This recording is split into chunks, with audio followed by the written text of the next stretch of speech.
강진혁이 그랜드 호텔 로비에 들어서자마자 주변의 공기가 순식간에 얼어붙는 듯한 긴장감이 감돌기 시작했다.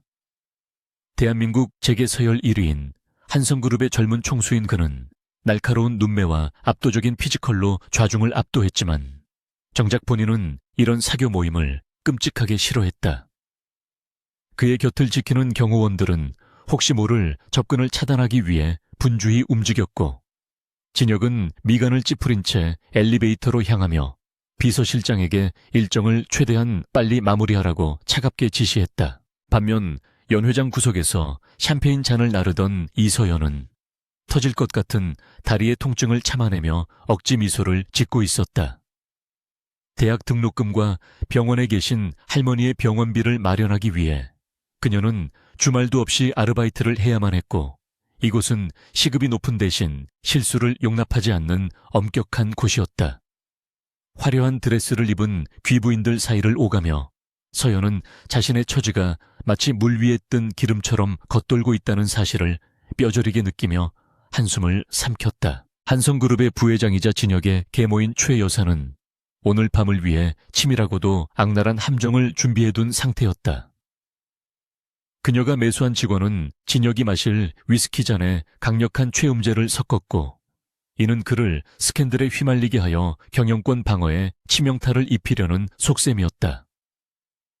하지만 운명의 장난처럼 그 직원은 긴장한 나머지 실수로 쟁반의 위치를 바꾸었고 문제의 술잔은 진혁이 아닌 서연이 잠시 휴식을 위해 들어간 VIP 대기실로 잘못 배달되고 말았다. 목이 타들어갈 듯한 갈증을 느꼈던 서연은 테이블 위에 놓인 웰컴 드링크를 망설임 없이 들이켰는데 그것이 자신의 인생을 송두리째 바꿀 독배인 줄은 꿈에도 몰랐다. 잠시 후 그녀의 몸은 원인 모를 열기에 휩싸이기 시작했고 시야가 흐릿해지며 중심을 잡기 힘들어져 소파에 주저앉았다. 바로 그때 굳게 닫혀있던 대기실 문이 열리며 복잡한 연회장을 피해 잠시 휴식을 취하려던 강진혁이 수행원들을 물리치고 홀로 들어왔다. 진혁은 자신의 전용 대기실에 낯선 여자가 붉게 상기된 얼굴로 쓰러질 듯 서 있는 것을 보고 즉시 날카로운 경계심을 드러냈다. 그는 평소 여성 혐오에 가까울 정도로 이성과의 접촉을 꺼렸기에 당장 보안팀을 호출하려 했으나 서연의 상태가 심상치 않음을 직감하고 멈칫했다. 그녀의 눈동자는 초점을 잃은 채 흔들리고 있었고 가쁜 숨을 몰아쉬며 블라우스 단추를 푸는 듯한 제스처를 취하고 있어 냉철한 그를 당황하게 만들었다. 서연은 눈앞에 서 있는 남자가 누구인지 인식할 겨를도 없이 본능적으로 서늘한 기운을 내뿜는 그에게 비틀거리며 다가갔다. 몸 안에서 끓어오르는 열기를 식히기 위해 그녀는 절박한 심정으로 진혁의 옷자락을 붙잡았고 이는 결벽증이 있는 그에게 있어 용납할 수 없는 행위였다. 하지만 이상하게도 진혁은 그녀의 손길을 뿌리치지 못했는데 그녀에게서 느껴지는 맑은 비누 향기가 평소 맡아왔던 인위적인 향수 냄새와는 전혀 달랐기 때문이었다. 그때 밖에서 누군가 문을 잠그는 소리가 들렸고 진혁은 이것이 계모가 파놓은 함정임을 그제야 깨닫고 욕설을 내뱉었다. 하지만 상황은 이미 그의 통제력을 벗어나고 있었는데 약기운이 최고조에 달한 서연이 젖은 눈망울로 그를 올려다보며 애원하듯 매달렸기 때문이었다. 진혁은 이성을 유지하려 애썼지만 눈앞의 여자가 내뿜는 묘한 매력과 밀폐된 공간의 긴장감은 그동안 억눌러왔던 그의 본능을 강하게 자극하고 있었다. 결국 끊어질 듯 팽팽하던 이성의 끈이 끊어지며 진혁은 거칠게 서연을 끌어안고 소파로 밀어붙였다. 평생 철저한 자기관리로 욕망을 통제해왔던 그였지만 오늘 밤만큼은 그 모든 원칙이 무의미해지는 것을 느꼈고 그녀의 입술을 탐했다. 서연 역시 약기운에 취해 거부할 수 없는 쾌락의 늪으로 빠져들었고 두 사람은 서로의 이름조차 모른 채 본능에 몸을 맡기며 뜨겁고도 긴 밤을 함께 보냈다. 창틈으로 스며드는 아침. 햇살에 눈을 뜬 서연은 낯선 천장과 옆에 누워있는 남자의 존재를 확인하고 경악을 금치 못했다. 지난밤의 기억이 파편처럼 떠오르자 그녀는 수치심과 공포로 얼굴이 하얗게 질렸고, 특히 남자가 입고 있는 셔츠에 커프스 단추에 새겨진 한성그룹 로고를 보고 사태의 심각성을 깨달았다. 그녀는 떨리는 손으로 옷을 주워 입으며 그가 깨기 전에 이곳을 벗어나야 한다는 생각뿐이었다. 서러여는 행여나 그가 깰까봐 숨소리조차 죽인 채 조심스럽게 문을 열고 밖으로 나갔다. 찢어진 스타킹과 헝클어진 머리는 그녀가 겪은 격렬한 밤을 증명하고 있었지만 그녀는 뒤도 돌아보지 않고 비상구를 향해 달렸다. 테이블 위에는 그녀가 급하게 챙기다가 흘리고 간 낡은 학생증 하나만이 덩그러니 남아 있었고, 이것이 훗날 두 사람을 다시 이어줄 유일한 단서가 될 줄은 그 누구도 알지 못했다. 잠시 후 진혁이 눈을 떴을 때 넓은 스위트룸에는 차가운 정적만이 감돌고 있었고 옆자리는 차갑게 식어 있었다. 그는 옆자리가 비어있다는 사실에 묘한 상실감을 느꼈고 곧이어 자신이 낯선 여자와 하룻밤을 보냈다는 사실에 격분했다.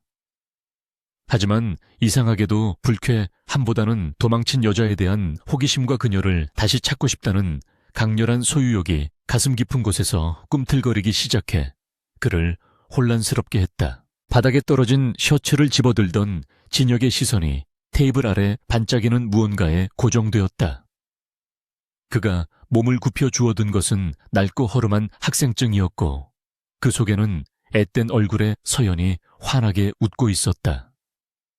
이서연이라는 이름 세 글자를 확인한 진혁의 입계는 사냥감을 발견한 맹수처럼 서늘하고도 위험한 미소가 번졌고 그는 즉시 비서실장에게 전화를 걸어 당장 이 여자를 찾아내라는 지시를 내렸다. 수화기 너머로 들려오는 진혁의 목소리는 평소보다 훨씬 낮고 위압적이어서 비서실장은 등골이 오싹해짐을 느꼈다.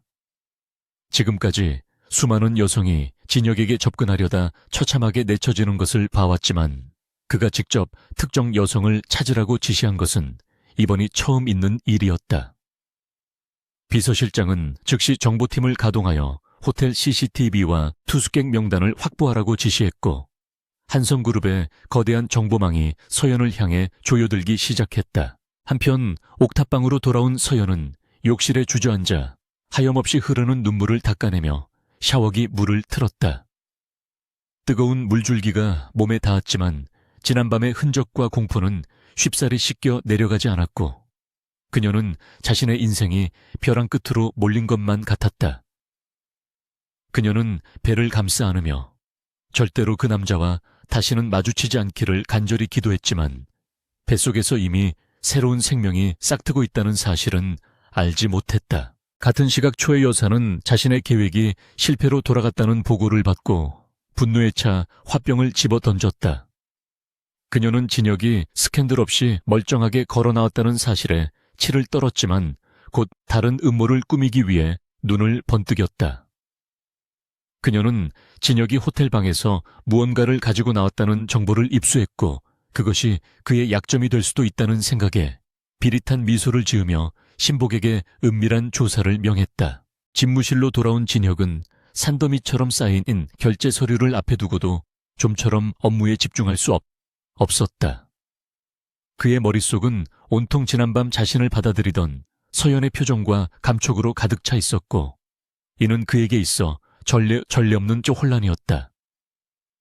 그는 책상 위에 놓인 서연의 학생증을 만지작거리며 그녀가 왜 도망갔는지 그리고 그녀가 과연 누구의 사주를 받은 스파이인지 아니면 우연한 피해자인지 끊임없이 의심하고 분석했다. 몇 시간 뒤 비서실장이 가져온 조사 보고서는 진혁의 예상을 완전히 뒤엎는 내용으로 가득 차 있었다. 이서연은 빚더미에 앉은 가난한 대학생일 뿐 어떠한 경쟁 기업이나 세력과도 연관성이 없다는 것이 밝혀졌다. 진혁은 보고서를 덮으며 알 수 없는 안도감과 동시에 그녀가 돈을 노리고 접근한 것이 아니라는 사실에 더욱 강한 흥미를 느꼈고 이제 그녀를 자신의 통제 아래 두겠다는 결심을 굳혔다. 진혁은 의자에서 일어나 통유리 너머로 보이는 서울 시내를 내려다보며 사냥을 시작하는 포식자의 눈빛을 했다. 그는 비서실장에게 서연의 학교와 아르바이트 장소 그리고 거주지까지 모든 동선을 파악하여 보고하라고 지시했다. 이제 그녀는 대한민국 최고 재벌의 손아귀에서 벗어날 수 없는 운명이 되었고, 진혁은 그녀를 찾아내어 그날 밤의 대가를 톡톡히 치르게 할 생각에 심장이 격렬하게 뛰는 것을 느꼈다. 며칠 후 학교 식당에서 점심을 먹던 서연은 갑자기 속에서 올라오는 메스꺼움에 급히 화장실로 달려가야 했다. 단순한 책이라고 생각했지만 헛구역질은 멈추지 않았고, 그녀의 안색은 날이 갈수록 창백해져 친구들의 걱정을 샀다. 친구들은 그녀에게 병원에 가보라고 권유했지만 병원비 걱정에 그녀는 고개를 저으며 약국에서 소화제만 사 먹을 뿐이었고, 이것이 입덧의 시작이라는 것을 짐작조차 하지 못하고 있었다. 수업을 마치고 교문을 나서던 서연은 검은색 세단들이 학교 정문을 막아서고 있는 광경을 목격하고 불길한 예감에 휩싸였다. 차에서 내린 건장한 남성들이 학생들을 훑어보며 누군가를 찾고 있었고, 서연은 본능적으로 그들이 자신을 찾아왔다는 것을 직감하고 공포에 질렸다. 그녀는 책가방을 움켜쥐고 뒷걸음질 쳤지만 이미 진혁의 부하 중 한 명이 그녀를 발견하고 무정의에 대고 무언가를 외치고 있었다. 이서연은 심장이 터질 듯한 공포를 느끼며 도서관 뒷문으로 이어진 좁은 통로를 향해 전력을 다해 달렸다. 검은 양복을 입은 남자들이 캠퍼스 곳곳을 이 잡듯이 뒤지고 있었고, 그녀는 그들이 단순한 빚쟁이가 아니라 한성그룹의 사병들이라는 사실을 본능적으로 알아차렸다. 그녀는 익숙한 지리적 이점을 이용해 건물과 건물 사이의 사각지대를 교묘하게 파고들었고, 숨이 턱 끝까지 차올랐지만 멈출 수가 없었다. 그녀의 머릿속에는 오직 잡히면 끝장이라는 생각 하나만이 가득 찼고, 식은땀이 등줄기를 타고 흘러내려 셔츠를 축축하게 적셨다. 가까스로 추격을 따돌린 서연은 낡고 허름한 여인숙에 몸을 숨기고 나서야 참았던 숨을 몰아쉴 수 있었다. 곰팡이 냄새가 코를 찌르는 좁은 방 안에서 그녀는 무릎을 감싸 안고 덜덜 떨리는 몸을 진정시키려 애썼지만 공포는 쉽게 가라앉지 않았다. 휴대폰을 켜자마자 쏟아지는 부재중 전화와 협박 문자들은 그녀가 더 이상 서울 하늘 아래 안전한 곳이 없음을 뼈저리게 느끼게 했다. 그녀는 당장이라도 도망치고 싶었지만 병원에 있는 할머니를 두고 혼자 떠날 수는 없는 노릇이라 절망감에 입술을 깨물었다. 한편 강진혁은 비서실장으로부터 서연을 놓쳤다는 보고를 받고 집무실에 고가 장식품을 바닥으로 내던지며 격노했다. 대한민국 최고의 정보망과 인력을 동원하고도 가난한 여대생 하나를 잡지 못했다는 사실은 그의 자존심에 씻을 수 없는 상처를 남겼다. 그는 깨진 도자기 파편 위를 거칠게 걸어다니며 비서실장에게 당장 경찰청장에게 연락해 수배령이라도 내리라고 고함을 질렀다. 그의 눈빛은 먹이를 놓친 맹수처럼 살기로 번들거렸고, 주변의 비서들은 숨소리조차 내지 못한 채 고개를 숙이고 벌벌 떨었다. 진혁이 이토록 서연에게 집착하는 이유는 단순한 하룻밤의 일탈이나 정보격 때문만은 아니었다. 그날 밤 그녀가 보여준 눈빛과 향기, 그리고 그녀를 안았을 때 느꼈던 기이한 평온함이 불면증에 시달리던 그를 계속해서 자극하고 있었기 때문이었다. 그는 자신이 고작 여자 하나 때문에 이토록 감정적으로 흔들린다는 사실을 인정하기 싫었지만 그녀를 내버려 두면 미쳐버릴 것 같은 강박관념에 시달렸다. 그는 창밖을 응시하며 반드시 그녀를 찾아내어 자신의 발 아래 무릎 꿇리고 왜 도망쳤는지 자백을 받아내겠다고 다짐했다. 며칠 후 서연은 계속되는 구토와 어지러움을 견디다 못해 모자와 마스크로 얼굴을 완전히 가린 채 외진 곳에 있는 산부인과를 찾았다. 단순히 스트레스성 위염일 것이라고 스스로를 위로하며 진료실에 들어갔지만 의사의 표정은 예상보다 훨씬 심각했다. 초음파 모니터를 보던 의사는 그녀에게 임신 사실을 알렸고, 그것도 한 명이 아닌 쌍둥이라는 충격적인 진단을 내렸다. 서연은 믿을 수 없는 현실에 멍하니 모니터 속의 작은 점 2개를 바라보며 할 말을 잃었다. 진료실을 나온 서연은 다리에 힘이 풀려 대기실 의자에 주저앉아 하염없이 흐르는 눈물을 닦아냈다. 아버지가 남긴 빚더미와 할머니의 병원비만으로도 숨이 막힐 지경인데 원수 같은 남자의 아이를, 그것도 둘이나 가졌다는 사실은 그녀에게 사형 선고나 다름없었다. 그녀는 배를 쓰다듬으며 지워야 한다고 수없이 되뇌었지만 차마 생명을 제 손으로 없앨 용기가 나지 않았다. 세상이 온통 잿빛으로 변한 것 같았고 그녀는 앞으로 닥쳐올 거대한 폭풍 앞에서 홀로 서 있는 기분이었다. 그 시각 진혁은 서연의 뒷조사를 통해 그녀가 사채업자들에게 시달리고 있다는 사실을 알아내고 묘한 미소를 지었다. 그는 비서실장에게 그녀의 빚을 매입한 사채업체의 정보를 가져오라고 지시했고 이제 그녀를 잡을 확실한 미끼를 손에 넣었다고 확신했다. 진혁은 직접 움직이기로 결심하고 재킷을 집어들며 수행원들에게 차를 대기시키라고 명령했다. 그는 그녀가 제 발로 걸어 들어오게 만드는 대신 가장 절망적인 순간에 구원자처럼 등장하여 그녀를 완전히 소유할 계획을 세웠다. 서연은 병원비를 마련하기 위해 위험을 무릅쓰고 야간 편의점 아르바이트를 시작했지만 며칠 가지 않아 꼬리가 잡히고 말았다. 새벽 2시 인적이 드문 골목길을 걸어 귀가하던 그녀 앞을 검은 승합차 한 대가 가로막았고 험상궂은 표정에 사채업자들이 차에서 내렸다.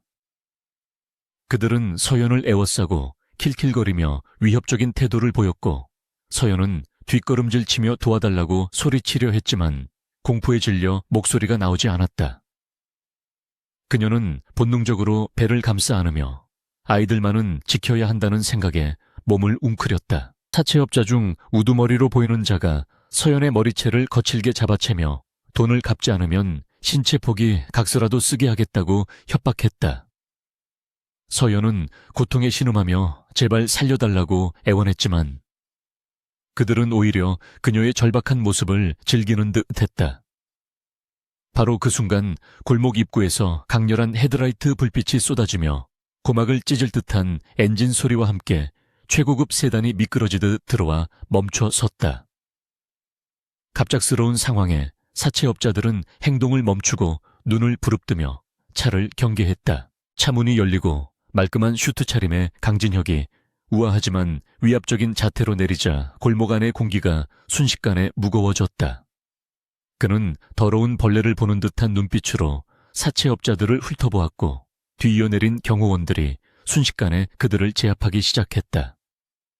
진혁은 바닥에 주저앉아 떨고 있는 서연에게 천천히 다가갔고 그의 구두굽 소리가 적막한 골목에 울려 퍼질 때마다 서연의 심장은 터질 듯이 뛰었다. 그녀는 눈앞에 나타난 남자가 구원자인지 아니면 더 무서운 악마인지 분간할 수 없어 혼란스러웠다. 진혁은 엉망이 된 서연의 앞에 쭈그리고 앉아 그녀의 턱을 손가락으로 들어 올리며 차가운 목소리로 말했다. 그는 자신이 찾아낼 것이라고 경고하지 않았냐며 비릿한 미소를 지었고 서연은 그의 압도적인 기세에 눌려 숨조차 제대로 쉴 수 없었다. 그녀는 도망치려 했지만 다리에 힘이 들어가지 않아 그저 눈물만 흘릴 뿐이었고 진혁은 그런 그녀의 나약한 모습에 묘한 만족감을 느꼈다. 그는 이제 그녀가 갈 곳은 자신의 곁뿐이라는 사실을 잔인하게 각인시키려 했다. 경호원들이 사채업자들을 처리하는 동안 진혁은 서연을 안아 올렸는데 생각보다 훨씬 가벼운 그녀의 무게에 미간을 찌푸렸다. 며칠 사이 반쪽이 된 얼굴과 파리한 안색은 그녀가 얼마나 고단한 시간을 보냈는지 말해주고 있었지만 그는 동정심 따위는 갖지 않기로 했다. 서연은 그의 품에서 벗어나려 발버둥 쳤지만 진혁의 단단한 팔은 족쇄처럼 그녀를 옥죄었고 그녀는 결국 체념한 듯 고개를 떨구었다. 그녀의 뱃속에서 자라고 있는 생명의 존재를 그가 알게 된다면 어떤 반응을 보일지 상상만 해도 끔찍했다. 진혁은 서연을 차 뒷좌석에 태우고 운전기사에게 자신의 개인 별장으로 가라고 지시했다. 차가 출발하자 서연은 창밖으로 멀어지는 풍경을 바라보며 이제 다시는 평범한 일상으로 돌아갈 수 없을 것이라는 절망감에 빠졌다. 차 안에는 숨막히는 침묵만이 감돌았고 진혁은 옆자리에 앉은 서연을 뚫어지게 바라보며 그녀의 모든 것을 분석하고 있었다. 그는 그녀가 왜 그토록 도망치려 했는지, 그리고 그날 밤 이후 그녀에게 무슨 일이 있었는지 반드시 알아내야만 했다. 차 안이 난방 덕분에 긴장이 풀린 탓인지 아니면 임신 초기 증상 때문인지 서연은 밀려오는 졸음을 이기지 못하고 꾸벅꾸벅 조기 시작했다. 진혁은 경계심 가득하던 그녀가 무방비하게 잠든 모습을 보자 기가 차다는 듯 헛웃음을 지었지만 자신도 모르게 그녀의 흘러내린 머리카락을 넘겨주었다. 그의 손끝이 그녀의 차가운 볼에 닿자 서연은 잠결에 웅얼거리며 그의 손에 얼굴을 비볐고 진혁은 그 순간 심장이 덜컥 내려앉는 듯한 낯선 감정을 느꼈다. 그는 서연의 잠든 얼굴을 내려다보며 이 여자가 자신의 인생에 어떤 변수가 될지 가늠해보려 했지만 답은 쉽게 나오지 않았다. 어머니의 배신과 계모의 학대로 인해 여자를 믿지 않게 된 그였지만 서연에게서 느껴지는 순수함과 강인함은 그가 세워둔 방어벽을 서서히 허물고 있었다. 하지만 그는 애써 그 감정을 부정하며 그녀를 철저히 이용하고 통제하겠다는 냉혹한 계획을 되새겼다. 그녀는 이제 자신의 소유물이며 누구도 건드릴 수 없는 자신의 영역 안에 갇힌 새나 다름없었다. 별장에 도착했을 때 서연은 여전히 깊은 잠에 빠져 있었고 진혁은 그녀를 깨우는 대신 다시 한번 안아올려 침실로 향했다. 고풍스럽고 웅장한 별장 내부는 고요했지만 곳곳에 배치된 경호원들의 눈빛은 날카롭게 빛나고 있었다. 진혁은 서연을 킹사이즈 침대에 눕히고 이불을 덮어준 뒤 잠시 그녀의 얼굴을 응시하다가 방을 나갔다. 그는 거실로 내려가 위스키 한 잔을 따르며 비서실장에게 서연의 채무 관계를 모두 정리하고 그녀의 가족 사항까지 완벽하게 파악해 오라고 지시했다. 다음 날 아침 서연은 낯선 새소리에 눈을 떴고 창문 너머로 보이는 울창한 숲과 정원을 보고 자신이 어디에 와 있는지 깨달았다. 최고급 가구들로 채워진 방은 호화로웠지만 그녀에게는 창살 없는 감옥처럼 느껴졌고 문을 열고 나가려 했지만 문은 밖에서 잠겨 있었다. 그녀는 문을 두드리며 열어달라고 소리쳤지만 돌아오는 것은 묵묵부답이었고 공포감이 다시금 그녀를 덮쳤다. 그녀는 자신이 납치되었다는 사실을 인지하고 배를 감싸주며 아이들을 위해서라도 정신을 똑바로 차려야 한다고 다짐했다. 그때 방문이 열리고 가사 도우미가 정갈한 아침 식사를 들고 들어왔지만 서연은 음식을 거부하며 진혁을 만나게 해달라고 요구했다. 도우미는 곤란한 표정으로 회장님이 기다리고 계신다며 옷을 갈아입을 것을 권했고 서연은 침대 위에 놓인 고급스러운 원피스를 보며 몸열감을 느꼈다. 하지만 이대로 굶어 죽을 수는 없었기에 그녀는 떨리는 손으로 옷을 갈아입고 도우미의 안내를 받아 아래층으로 내려갔다. 식당에는 진혁이 신문을 보며 식사를 하고 있었고 그의 모습은 마치 왕좌에 앉은 제왕처럼 오만해 보였다. 진혁은 서연이 들어오는 것을 보고도 시선을 주지 않은 채 식사를 계속했고 서연은 그의 맞은편에 서서 그를 노려보았다. 그녀는 당장 집에 보내달라고 따져 물었지만 진혁은 천천히 고개를 들어 그녀를 바라보며 빚쟁이들에게 팔려가고 싶냐고 차갑게 되물었다. 서연은 그의 말에 말문이 막혔고 진혁은 그녀 앞에 놓인 서류 봉투를 턱짓으로 가리켰다. 그것은 그녀의 모든 빚을 자신이 갚았다는 증명서와 함께 그녀가 앞으로 이곳에서 지내며 지켜야 할 계약서였다. 서연은 계약서를 집어들고 내용을 읽어 내려가다 손을 부들부들 떨었는데 그 내용은 사실상 노예 계약이나 다름없었다. 그녀는 계약서를 구겨 던지며 이런 짓을 하고도 무사할 줄 아냐고 소리쳤지만 진혁은 여유롭게 커피를 마시며 그녀의 반항을 즐기는 듯했다.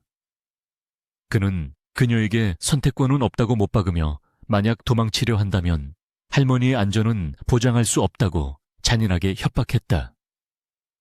서연은 그의 비열함에 치를 떨었지만 가족을 볼모로 잡힌 이상 굴복할 수밖에 없었다. 진혁은 창백하게 질린 서연의 표정을 보며 묘한 죄책감을 느꼈지만 곧바로 그것을 지워버리고 자리에서 일어났다. 그는 출근 준비를 하며 서연에게 얌전히 있으라고 경고했고 그녀는 주먹을 꽉 쥐며 그의 뒷모습을 노려보았다. 하지만 갑자기 몰려오는 현기증에 서연의 몸이 휘청거렸고 그녀는 식탁 모서리를 잡고 가까스로 중심을 잡았다. 진혁은 나가는 척하다가 그녀의 상태를 곁눈질로 확인하고 멈칫했지만 이내 냉정하게 뒤돌아 나갔다. 서연은 그가 떠난 후 자리에 주저앉아 억울함과 분노의 눈물을 흘렸지만 이내 눈물을 닦고 결의에 찬 눈빛을 했다. 그녀는 절대로 이 남자에게 굴복하지 않을 것이며 뱃속의 아이들을 지키기 위해서라면 악마와도 거래할 준비가 되어 있었다. 그녀는 저택의 구조를 파악하고 탈출할 기회를 엿보기 위해 조심스럽게 움직이기 시작했다.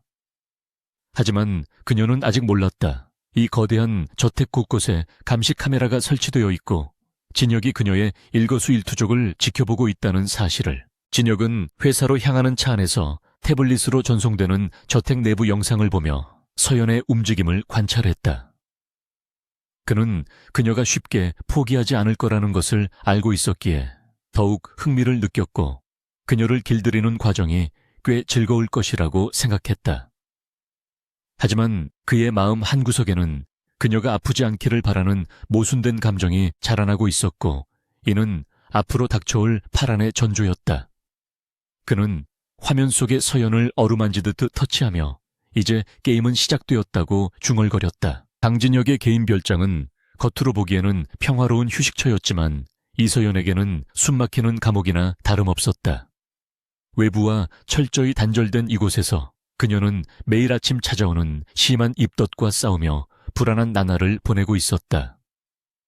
고용인들은 친절했지만 기계적으로 움직였고 집 안곳곳에 배치된 경호원들은 그녀가 정원 밖으로 한 발자국이라도 나가려 하면 즉시 앞을 가로막았다. 서연은 자신의 배를 쓰다듬으며 언제까지 이 비밀을 숨길 수 있을지 전전긍긍했고 진혁이 이 사실을 알게 되었을 때 닥쳐올 후폭풍이 두려워 밤잠을 설치기 일쑤였다. 진혁은 퇴근 후 별장으로 돌아와 서연을 관찰하는 것이 일종의 일과가 되어버렸는데 그녀가 눈에 띄게 야위어가는 모습이 몹시 거슬렸다. 최고급 식재료로 만든 요리를 내어주어도 그녀는 몇 숟가락 뜨지 못하고 물러나기 일쑤였고 안색은 날이 갈수록 창백해져만 갔다. 그는 그녀가 자신에 대한 반항심으로 단식 투쟁을 하는 것이라고 오해하며 비꼬았지만 그녀의 눈빛에 서린 깊은 피로감과 두려움은 그의 마음 한구석을 불편하게 만들었다. 그는 비서실장에게 주치의를 부르라고 지시하려다. 그녀가 병원 진료를 극도로 거부한다는 보고를 떠올리고 미간을 좁혔다. 그러던 어느 날 서연이 욕실에서 구토를 하느라 정신이 없는 사이 진혁은 그녀의 가방이 침대 위에 엎어져 있는 것을 발견했다. 평소 남의 물건에 손을 대는 성격이 아니었지만 가방 밖으로 삐져나온 꼬깃꼬깃한 봉투 하나가 그의 시선을 강렬하게 잡아 끌었다. 무언가에 홀린 듯 다가간 그는 봉투를 집어들었고 그 속에서 나온 초음파 사진과 산모 수첩을 보고는 그 자리에서 얼어붙고 말았다. 사진 속에 선명하게 찍힌 2개의 작은 점과 임신 12주라는 진단명은 그의 이성을 마비시키기에 충분했다. 진혁은 떨리는 손으로 산모 수첩의 날짜를 확인했고 그날이 바로 호텔에서의 밤과 정확히 일치한다는 사실에 뇌리에 번개를 맞은 듯한 충격을 받았다. 평생 불임일 것이라는 낭설이 돌 정도로 여성과의 관계가 없었던 그에게 자신의 핏줄이 그것도 둘이나 생겼다는 사실은 믿기 힘든 기적과도 같았다. 욕실 문이 열리고 창백한 얼굴에 서연이 걸어 나왔을 때 그녀는 진혁의 손에 들린 사진을 보고 비명을 지르며 주저앉았다. 모든 것이 끝났다는 절망감에 그녀는 고개를 들 수 없었고 처분만을 기다리는 죄인처럼 몸을 떨었다. 진혁은 천천히 서연에게 다가갔고 그의 그림자가 그녀를 덮치자 서연은 공포에 질려 뒷걸음질 쳤지만 더 이상 물러날 곳은 없었다. 그는 그녀의 앞에 무릎을 꿇고 앉아 차갑게 가라앉은 눈빛으로 아이들의 아버지가 누구냐고 물었지만 대답을 듣지 않아도 이미 확신하고 있었다. 서연이 울먹이며 제발 아이들만은 해치지 말아달라고 애원하자 진혁의 표정이 기묘하게 일그러졌다.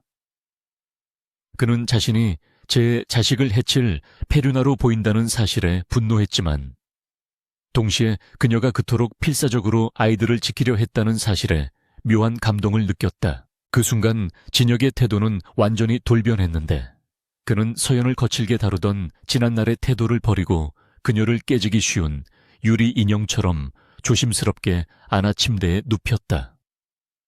그는 당장 주치의를 호출하여 산모와 태아의 상태를 정밀 검진하도록 지시했고 주방장에게는 임산부에게 좋은 식단을 새로 짜라고 고함을 쳤다.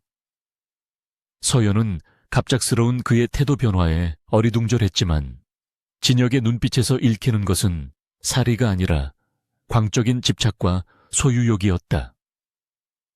그는 이제 서연뿐만 아니라 뱃속의 아이들까지 자신의 완벽한 통제해두기로 결심한 것이다. 진혁은 서연의 배에 손을 올리고 아직 느껴지지 않는 생명의 태동을 상상하며 생전 처음 느껴보는 벅찬 감정에 휩싸였다. 그는 계모와 이복 동생들에게 뺏기지 않기 위해 처절하게 지켜온 한성그룹의 경영권보다 이 작은 생명들이 더 가치 있게 느껴졌다. 그는 서연에게 이제부터 너는 빚을 갚는 노예가 아니라 내 아이들의 어머니로서 다음받을 것이라고 선언했다. 하지만 그것은 자유를 의미하는 것이 아니라 더 크고 화려한 세장으로 옮겨가는 것임을 서연은 직감적으로 알 수 있었다. 한편 한성그룹 본가에서는 최 여사가 심어놓은 스파이를 통해 진혁의 별장에 젊은 여자가 감금되어 있다는 첩보를 입수했다. 최 여사는 진혁에게 여자가 생겼다는 사실만으로도 경계심을 곤두세웠는데 만약 그 여자에게서 후계자라도 생긴다면 자신의 친아들인 진우의 입지가 위태로워질 것이 뻔했다. 그녀는 즉시 사람을 풀어 여자의 정체를 파악하라고 지시했고 직접 별장을 방문하여 기선을 제압하기로 마음먹었다. 그녀의 눈빛은 먹잇감을 노리는 독사처럼 서늘하게 빛났고 우아한 미소 뒤에 감춰진 칼날을 갈았다. 다음 날 오후 예고도 없이 별장에 들이닥친 초의 여사는 거실 소파에 앉아 책을 읽고 있던 서연을 발견하고 싸늘한 눈초리로 훑어보았다. 서연은 뉴스에서나 보던 재벌가 사모님의 등장에 당황하여 자리에서 일어났지만 최 여사는 다짜고짜 그녀의 뺨을 올려붙이려 손을 치켜들었다. 어디서 굴러먹던 천한 것이 감히 내 아들의 앞길을 막느냐는 폭언과 함께 날아온 손바닥은 서연의 얼굴에 닿기 직전 누군가의 강한 악력에 의해 저지되었다. 언제 들어왔는지 모를 강진혁이 최 여사의 손목을 부러질 듯 움켜쥐고 있었고 그의 눈에서는 시퍼런 불꽃이 튀고 있었다. 그는 감히 누구 몸에 손을 대느냐며 낮게 으르렁거렸고 그 살기에 눌린 최 여사는 비틀거리며 뒤로 물러났다. 진혁은 서연을 자신의 등 뒤로 숨기며 이 여자는 내 사람이고 건드리는 순간 그 누구라도 용서치 않겠다고 선전포고했다. 그것은 단순한 경고가 아니라 어머니라 할지라도 가차없이 베어버리겠다는 맹수와 같은 으름장이었다. 최 여사는 진혁의 기세에 눌려 헛웃음을 지으면서도 서연의 배를 유심히 관찰하며 불길한 예감을 지울 수 없었다. 그녀는 오늘은 이만 물러가지만 이대로 끝나지 않을 것이라는 말을 남기고 돌아섰지만 속으로는 이미 서연을 제거할 계획을 세우고 있었다. 진혁은 떠나는 최 여사의 뒷모습을 노려보며 경호팀장에게 보안 등급을 최고 수준으로 격상하라고 지시했다. 이제부터는 단순한 감금이 아니라 목숨을 건 전쟁이 시작되었음을 그는 뼈저리게 느끼고 있었다. 소란이 가라앉은 후 서연은 놀란 가슴을 진정시키지 못하고 털썩 주저앉았고 진혁은 그런 그녀 옆에 앉아 말없이 어깨를 감싸 안았다. 그는 서연에게 미안하다는 말 대신 자신이 있는 한 너와 아이들은 털끝 하나 다치지 않을 것이라고 맹세했다. 서연은 차갑기만 했던 그에게서 느껴지는 따뜻한 청과 진심 어린 보호 본능에 마음이 흔들리는 것을 느꼈다. 그녀는 처음으로 이 남자에게 의지해도 될지도 모른다는 위험한 희망을 품게 되었다. 그날 밤 진혁은 서연을 품에 안고 잠을 청하며 그녀의 머리카락 향기를 깊이 들이마셨다. 불면증에 시달리던 그가 그녀와 함께 있으면 기적처럼 깊은 잠에 빠져들 수 있었고, 이는 그녀가 자신에게 꼭 필요한 존재임을 증명하는 것이었다. 그는 뱃속의 아이들이 아들일지 딸일지 상상하며 입가에 옅은 미소를 띄었고, 내일은 서연을 위해 아이방을 꾸밀 인테리어 디자이너를 불러야겠다고 생각했다. 그러나 평화는 오래가지 않았는데 최 여사가 언론의 진역에 숨겨진 여자에 대한 스캔들을 흘릴 준비를 하고 있었기 때문이었다. 그녀는 진역을 그룹 내에서 고립시키고 주주들의 신뢰를 떨어뜨리기 위해 서연을 꽃뱀으로 둔갑시킬 시나리오를 작성했다.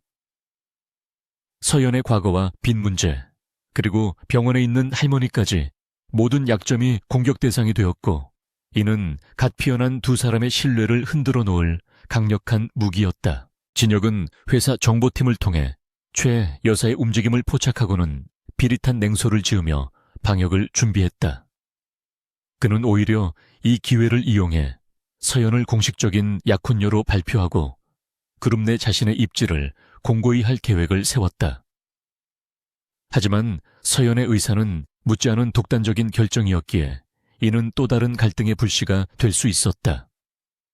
그는 서연을 사랑해서가 아니라 오직 아이들을 위한 선택이라고 스스로를 합리화했지만 자신의 심장이 그녀를 향해 뛰고 있다는 사실은 애써 무시했다. 며칠 후 진혁은 서연에게 최고급 드레스를 입히고 저녁 식사 자리에 데리고 나갔는데 도착한 곳은 단순한 레스토랑이 아니었다. 그곳은 정재계 인사들이 모이는 비공개 파티장이었고, 진혁은 서연의 손을 잡고 당당하게 입장하여 좌중의 시선을 한 몸에 받았다. 서연은 수많은 사람들의 호기심 어린 눈빛과 카메라 플래시에 현기증을 느꼈지만 진혁은 그녀의 허리를 단단히 감싸 안으며 귓가에 속삭였다. 고개를 들고 당당해지라며 너는 이제 한성그룹의 안주인이 될 사람이라고. 그 선언은 파티장을 충격의 도가니로 몰아넣었고 구석에서 지켜보던 최 여사의 얼굴은 분노로 일그러졌다. 서연은 진혁의 갑작스러운 말에 놀라 그를 쳐다봤지만 그의 흔들림 없는 눈빛을 보고 묘한 안도감을 느꼈다. 하지만 그녀는 알지 못했다. 이 화려한 조명 뒤에 도사리고 있는 검은 음모와 앞으로 닥쳐올 시련이 얼마나 가혹할지를. 그녀는 본능적으로 배를 감싸쥐며 진혁의 손을 더 꽉 잡았고 두 사람은 폭풍의 눈 한가운데 서 있는 듯했다. 집으로 돌아오는 차 안에서 서연은 진혁에게 왜 자신과 상의도 없이 그런 발표를 했냐고 따져 물었다. 진혁은 그녀를 똑바로 바라보며 이것만이 너와 아이들을 지킬 수 있는 유일한 방법이라고 단호하게 말했다. 그는 세상이 너를 내 약점이라고 생각하게 두지 않을 것이며 오히려 나의 가장 강력한 무기로 만들 것이라고 덧붙였다. 서연은 그의 말 속에 담긴 진심과 냉정함 사이에서 혼란스러워했지만 그가 자신을 지키기 위해 세상과 맞서고 있다는 사실만은 부정할 수 없었다. 진혁은 서연이 잠든 후 서재에 홀로 앉아 아버지인 회장님과의 면담을 요청하는 전화를 걸었다. 그는 이제 더 이상 숨지 않고 정면 돌파를 선택했고 그것은 자신의 모든 것을 건 도박과도 같았다. 창밖에는 비가 내리기 시작했고 빗줄기는 마치 앞으로 다가올 시련을 예고하듯 거세게 창문을 때렸다. 진혁은 위스키 잔을 기울이며 서연과 아이들을 위해서라면 기꺼이 괴물이 되리라 다짐했다. 깊은 밤 강진혁의 침실에서는 거친 숨소리와 억눌린 신음이 흘러나오고 있었고 옆방에서 자던 이서연은 그 소리에 놀라 잠에서 깨어났다. 그녀는 조심스럽게 진혁의 방문을 열었고 식은땀을 흘리며 악몽에 시달리는 그를 발견하고는 황급히 다가가 그의 어깨를 흔들었다. 진혁은 마치 누군가에게 쫓기는 사람처럼 허공을 휘젓다가 서연의 손길을 느끼고 번쩍 눈을 떴는데 그의 눈동자는 초점을 잃은 채 공포로 가득 차 있었다. 평소에 냉철하고 오만하던 제왕의 모습은 온데간데 없고 상처 입은 짐승처럼 떨고 있는 그의 모습은 서연에게 큰 충격을 주었다. 진혁은 거칠게 숨을 몰아쉬며 서연을 밀쳐내려 했지만 그녀는 물러서지 않고 수건으로 그의 이마에 맺힌 땀을 부드럽게 닦아주었다. 그녀의 따뜻한 손길과 익숙한 비누 향기가 코끝에 스치자 진혁의 떨림은 서서히 잦아들었고 그는 지친 듯 침대 헤드에 등을 기대고 앉았다. 그는 한참 동안 침묵을 지키다 갈라진 목소리로 자신의 어머니가 계모가 건넨 차를 마시고 서서히 죽어갔던 과거의 기억을 털어놓기 시작했다. 어린 시절 그가 목격한 어머니의 죽음은 그에게 여성에 대한 불신과 음식에 대한 강박을 심어준 근원적인 트라우마였다. 서연은 진혁의 고백을 들으며 그동안 그가 보여주었던 차가움과 까칠함이 사실은 자신을 보호하기 위한 가시 돋친 갑옷이었음을 깨달았다. 그녀는 연민과 함께 가슴 한구석이 아려오는 것을 느꼈고 말없이 다가가 그의 손을 꼭 잡아주며 당신 잘못이 아니라고 위로했다. 진혁은 처음 받아보는 조건 없는 위로에 당황하면서도 맞잡은 손에서 전해지는 온기를 뿌리치지 않았다. 그날 밤 두 사람은 육체적인 관계가 아닌 서로의 상처를 보듬어주는 정서적인 교감을 나누며 비로소 진정한 의미의 부부로 거듭나고 있었다. 다음 날 아침 식사 자리의 분위기는 전보다 훨씬 부드러워졌지만 진혁은 회사에서 가져온 복잡한 재무제표를 보며 미간을 찌푸리고 있었다. 경영학과 우등생이었던 서연은 그가 고민하는 서류를 곁눈질로 보다가 해외 페이퍼 컴퍼니를 통한 자금 세탁의 정황을 발견하고 조심스럽게 지적했다. 진혁은 처음에는 그녀가 뭘 알겠냐는 듯 무시하려 했으나 그녀가 짚어낸 수치들의 모순을 확인하고는 놀라움을 금치 못했다.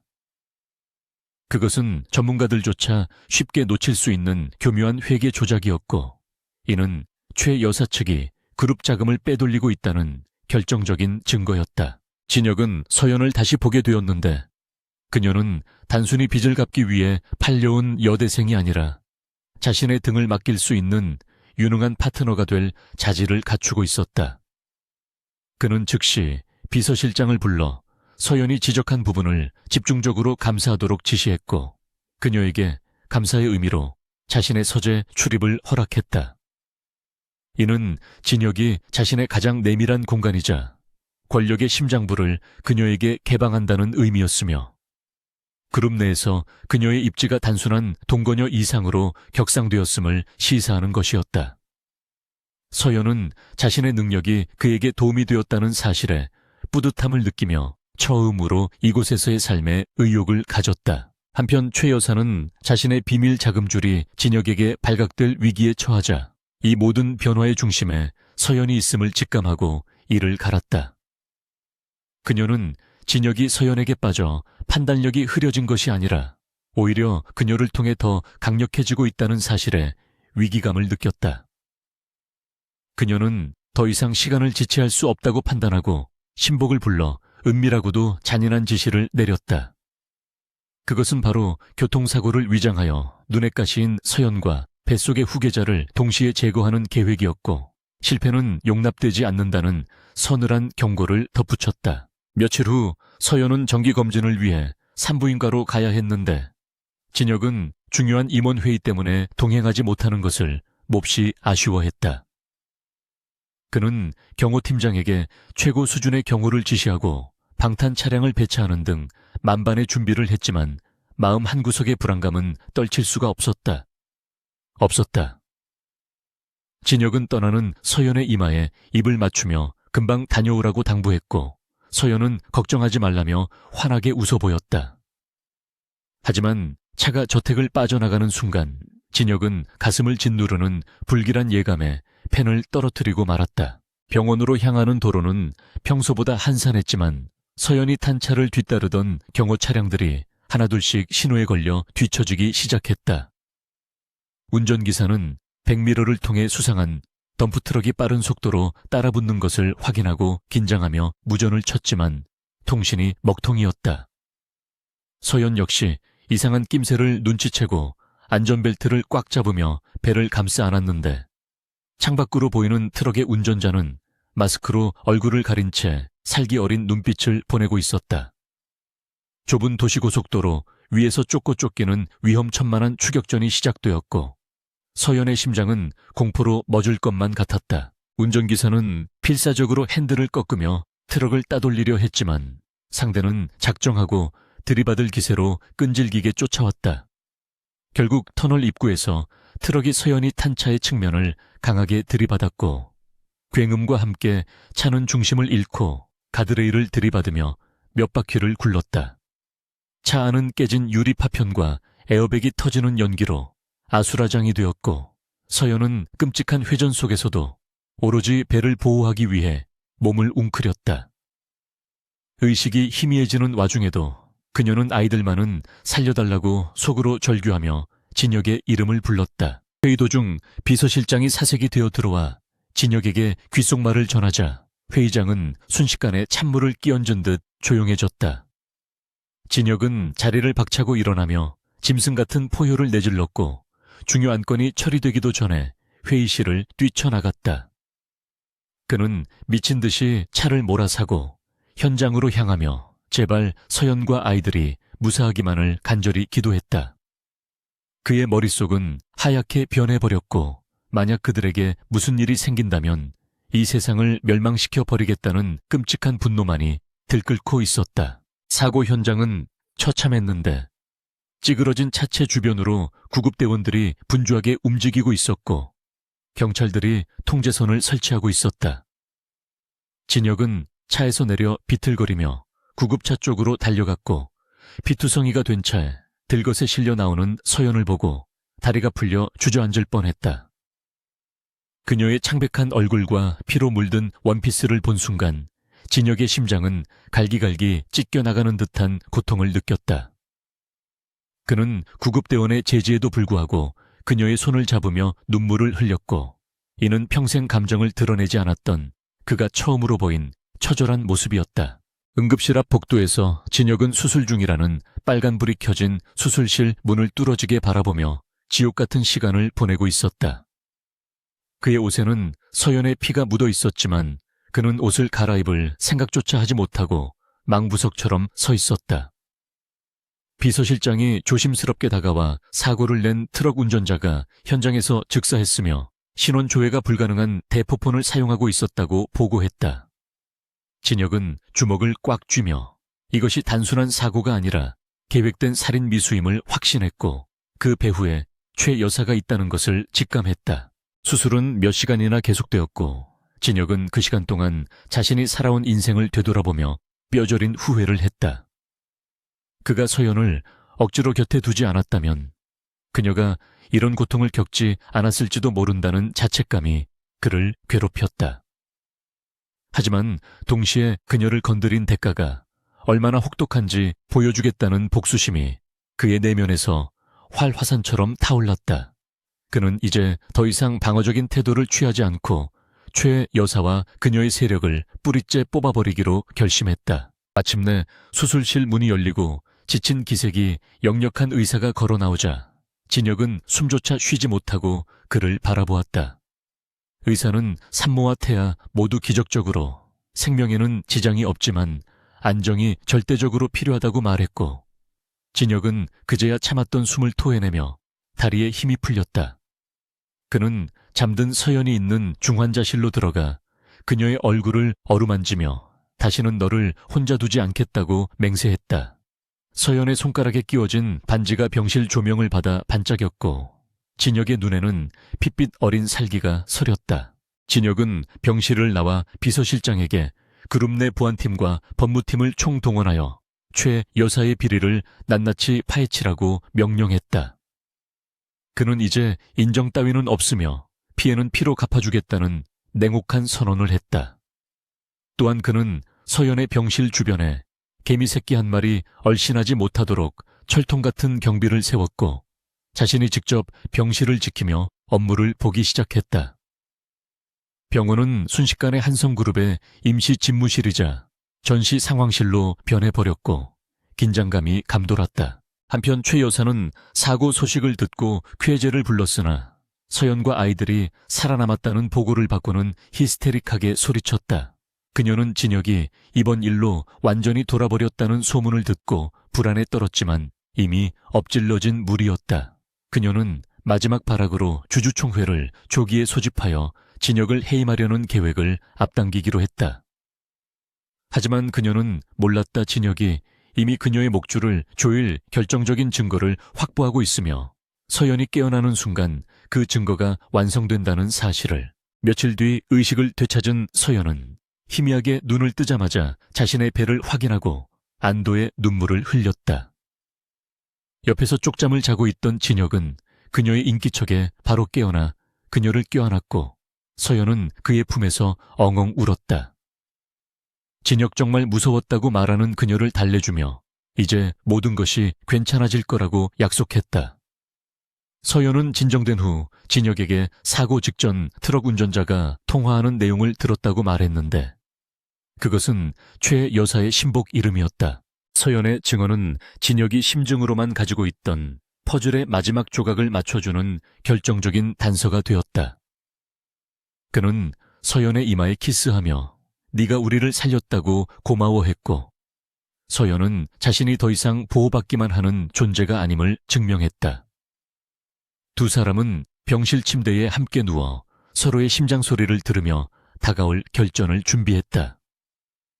진혁은 서연의 손을 잡고 곧 열릴 주주총회에 함께 가자고 제안했고 서연은 단호한 눈빛으로 고개를 끄덕였다. 그날 밤 병실 창밖으로 보이는 서울의 야경은 화려했지만 진혁의 눈에는 전쟁터로 보였다. 그는 잠든 서연을 바라보며 맹세했다. 내 아이들과 여자를 건드린 대가로 한성그룹의 역사에서 최 여사의 이름을 영원히 지워버리겠다고. 이제 사냥감이 사냥꾼을 덮칠 차례였고 분노한 용의 영린을 건드린 자들은 처절한 응징만을 남겨두고 있었다. 강진혁이 머무는 VIP 병실은 단순한 치료 공간을 넘어 한성그룹의 비상경영 상황실로 탈바꿈해 있었다. 수십 대의 모니터와 통신 장비가 설치되었고 비서실장과 법무팀 핵심 인력들이 24시간 대기하며 숨 가쁘게 돌아가는 전장의 최전선이 되었다. 진혁은 서연의 침대 곁을 한시도 떠나지 않은 채 날카로운 눈빛으로 보고서를 검토하며 그룹 내부에 뿌리 박힌 최 여사의 세력을 하나씩 도려내고 있었다. 그의 지시는 간결하고도 잔혹했으며 자비를 모르는 그의 칼날에 오랫동안 비리를 저질러 온 임원들이 추풍낙엽처럼 떨어져 나갔다. 서연은 링거를 맞으며 침대에 기대앉아 진혁이 일하는 모습을 지켜보았는데 그의 등에서 뿜어져 나오는 무거운 책임감과 살기가 안쓰럽게 느껴졌다. 자신과 아이들을 지키기 위해 괴물이 되기를 자처한 남자의 고독한 싸움을 보며 그녀는 더 이상 나약한 피해자로 남아서는 안 된다고 결심했다. 그녀는 비서에게 태블릿 PC를 요청하여 자신이 파악했던 회계 장부의 허점들을 다시 한번 꼼꼼하게 분석하기 시작했다. 진혁은 쉬라고 만류했지만 서연은 이것이 자신이 할 수 있는 내조이자 태교라며 단호하게 고개를 저었다. 한성그룹 본사는 진혁의 대대적인 숙청 작업으로 인해 공포와 혼란에 휩싸여 있었고 직원들은 숨소리조차 크게 내지 못했다. 감사팀이 최 여사 라인의 임원실을 급습하여 서류와 컴퓨터를 압수하는 장면이 실시간으로 사내에 중계되다시피 했다. 진혁은 단순히 해고에 그치지 않고 횡령과 배임 혐의로 즉각적인 형사고발을 진행하여 그들이 다시는 재기하지 못하도록 사회적으로 매장해버렸다. 이는 최 여사에게 보내는 강력한 경고 메시지이자 누구든 내 가족을 건드리면 파멸뿐이라는 사실을 각인시키는 행위였다. 벼랑 끝에 몰린 최 여사는 자신의 수족들이 잘려나가는 것을 지켜보며 분노와 공포로 이성을 잃어가고 있었다. 그녀는 진혁이 이토록 치밀하게 방역을 준비해왔다는 사실에 치를 떨며 남은 세력을 규합하여 최후의 발악을 준비했다. 그녀는 다가오는 임시 주주총회에서 진혁의 경영자질 부족과 문란한 사생활을 문제 삼아 해임안을 상정하고 경영권을 탈취할 계획을 세웠다. 그녀는 서연을 꽃뱀으로 몰아붙이고 태어날 아이들의 유전자 검사를 요구하는 등 비열한 여론전을 펼칠 생각이었다. 진혁은 정보원을 통해 최 여사의 계획을 전해 듣고는 오히려 잘 되었다는 듯 싸늘한 미소를 지었다. 그는 최 여사가 스스로 파놓은 함정에 빠지게 만들 결정적인 카드를 쥐고 있었지만 서연이 걱정되어 망설이고 있었다. 주주총회장은 전쟁터나 다름없을 것이고 임신 중인 서연이 그 험악한 분위기를 견뎌낼 수 있을지 확신이 서지 않았기 때문이었다. 그는 서연을 안전한 병실에 두고 혼자 전장에 나갈 생각이었으나 서연은 그의 마음을 읽은 듯 먼저 그에게 동행 의사를 밝혔다. 서연은 진혁의 손을 잡고 자신은 더 이상 숨어 지내지 않을 것이며 당당하게 당신의 아내이자 아이들의 엄마로서 그 자리에 서겠다고 말했다. 그녀의 눈빛은 그 어느 때보다 강인하게 빛나고 있었고 진혁은 그녀에게서 한성그룹 안주인의 품격을 보았다. 그는 잠시 갈등했지만 결국 그녀의 의지를 꺾을 수 없음을 인정하고 고개를 끄덕이며 대신 절대 내 곁에서 떨어지지 말라고 당부했다. 두 사람은 서로를 바라보며 다가올 폭풍우를 함께 헤쳐나갈 굳은 결의를 다졌다. 주주총회 전날 밤 병실에는 긴장감이 감돌았고 진혁은 서연의 발을 마사지해주며 긴장을 풀어주려 애썼다. 서연은 부은 다리를 주무르는 진혁의 정성스러운 손길에 감동하며 내일 우리가 이길 수 있을지 조심스럽게 물었다. 진혁은 그녀의 눈을 맞추며 우리는 이미 이겼다고 확신에 찬 목소리로 대답했고 그 근거는 바로 당신과 아이들이 내 곁에 있기 때문이라고 말했다. 그 달콤하고도 든든한 말에 서연은 불안감을 떨쳐내고 편안한 마음으로 잠을 청할 수 있었다. 다음날 아침 일찍부터 병실은 서연을 단장하기 위한 스타일링 팀으로 분주했는데 진혁이 직접 최고의 전문가들을 호출했기 때문이었다. 서연은 환자복을 벗고 우아하면서도 기품 있는 네이비색 원피스를 입었고 창백한 안색은 메이크업으로 생기 있게 커버되었다. 거울 속에 비친 자신의 모습은 가난한 대학생이 아닌 재벌가의 며느리 그 자체였고 그녀는 배를 감싸 안으며 아이들에게 용기를 달라고 속삭였다.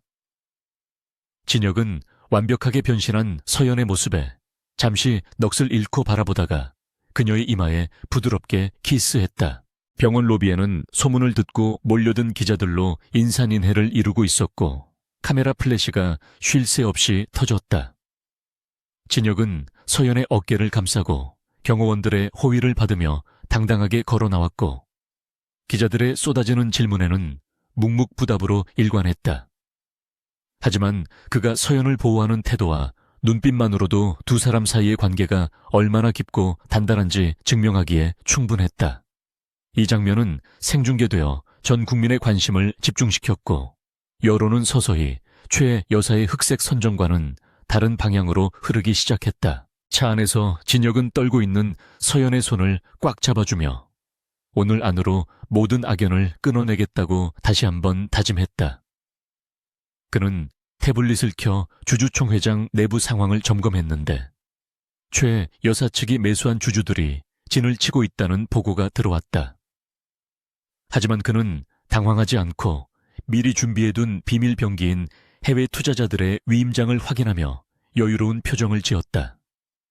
그는 최 여사가 상상조차 하지 못한 반전을 준비하고 있었고 오늘이 바로 그녀의 몰락길이 될 것임을 확신했다. 주주총회장이 마련된 한성그룹 본사 대강당은 시작 전부터 팽팽한 긴장감이 감돌았고 양측의 세력이 대치하고 있었다. 단상에는 의장석이 비어 있었고 최 여사는 가장 앞줄에 앉아 승리를 확신하는 듯 거만한 표정으로 주변을 둘러보았다.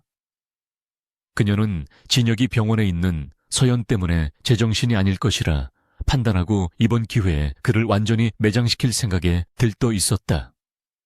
하지만 그녀의 예상과 달리 회의장 문이 열리고 진혁과 서연이 나란히 등장하자 장내는 순식간에 술렁이기 시작했다. 진혁은 좌중을 압도하는 카리스마를 뿜어내며 서연을 자신의 옆자리에 앉히고 단상으로 올라갔다. 그는 마이크를 잡고 개회를 선언하기에 앞서 오늘 이 자리에서 그룹의 미래를 결정할 중대 발표를 하겠다고 선언했다. 최 여사는 진혁의 당당한 태도에 불길함을 느꼈지만 미리 심어둔 주주를 시켜 서연의 신분을 공격하며 회의장 분위기를 흐려놓았다. 야유와 고성이 오가는 아수라장 속에서도 진혁은 눈 하나 깜짝하지 않고 냉정한 표정으로 그들을 내려다보았다. 그때 서연이 천천히 자리에서 일어나 마이크 앞으로 걸어나갔고 장내는 거짓말처럼 조용해졌다. 그녀는 떨리는 목소리지만 또렷하게 자신은 강진혁 사장의 약혼녀이자 뱃속 아이들의 엄마로서 이 자리에 섰다고 밝혔다. 그리고 그녀는 가방에서 녹음기를 꺼내 들어 보이며 자신을 죽이려 했던 사고의 배우가 누구인지 밝히겠다고 선언했다. 최 여사의 얼굴은 사색이 되었고 그녀는 경호원들에게 저 여자를 끌어내리라고 소리쳤지만 이미 진혁의 부하들이 그들을 제압하고 있었다. 서연이 재생 버튼을 누르자 스피커를 통해 최 여사의 신복과 트럭 운전자의 통화 내용이 회의장에 울려 퍼졌다. 그것은 사고를 가장한 살인 청부였음이 명백히 드러나는 충격적인 증거였고 주주들은 경악을 금치 못하며 최 여사를 비난하기 시작했다. 최 여사는 조작된 것이라고 발악했지만 진혁은 스크린에 경찰청에서 넘어온 수사 기록과 자금 추적 내역을 띄우며 그녀를 더욱 궁지로 몰아넣었다. 진혁의 방역은 치밀하고 완벽하여 최 여사가 빠져나갈 구멍은 어디에도 없었다. 하지만 최 여사는 쉽게 무너지지 않았고 마지막 카드로 진혁의 정신 건강 문제를 거론하며 그가 경영을 할 수 없는 상태라고 주장했다. 그녀는 진혁이 서연에게 가스라이팅을 당해 판단력을 상실했다고 매도하며 주주들의 불안 심리를 자극하려 했다. 진혁은 기가 차다는 듯 헛웃음을 짓고는 서연을 자신의 옆으로 불러 어깨를 감싸 안았다.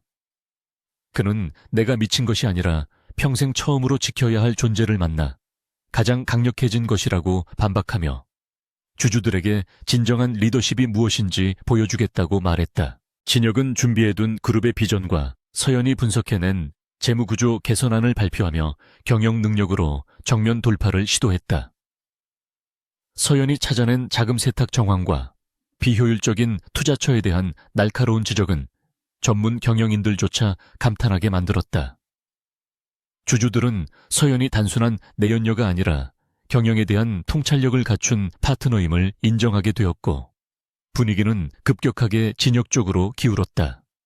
최 여사는 자신의 모든 공격이 무력화되자 망연자실하여 자리에 주저앉았다. 진혁은 마지막으로 최 여사와 그녀의 측근들에 대한 해임안을 상정했고 주주들은 압도적인 찬성으로 화답했다. 대형 스크린의 가결이라는 글자가 뜨는 순간 회의장은 환호성과 박수소리로 가득 찼고 진혁과 서연은 서로를 마주보며 안도의 미소를 지었다. 하지만 최 여사는 이대로 물러날 수 없다는 듯 품에서 흉기를 꺼내들고 서연을 향해 달려들었다. 순식간에 벌어진 일이라 경호원들이 미처 반응하기도 전에 그녀는 서연의 코앞까지 다가왔고 서연은 공포에 질려 비명조차 지르지 못했다. 그 절체절명의 순간 진혁이 몸을 날려 서연을 감싸 안았고 날카로운 흉기는 진혁의 등어깨를 스치고 지나갔다. 붉은 선혈이 진혁의 셔츠를 적셨지만 그는 고통을 참아내며 최 여사의 손목을 낚아채 제압했다. 회의장은 비명과 함께 아수라장이 되었고 경찰들이 들이닥쳐 최 여사를 현행범으로 체포했다. 진혁은 피를 흘리면서도 서연의 상태를 먼저 살피며 괜찮냐고 물었고 서연은 피투성이가 된 그를 보며 오열했다.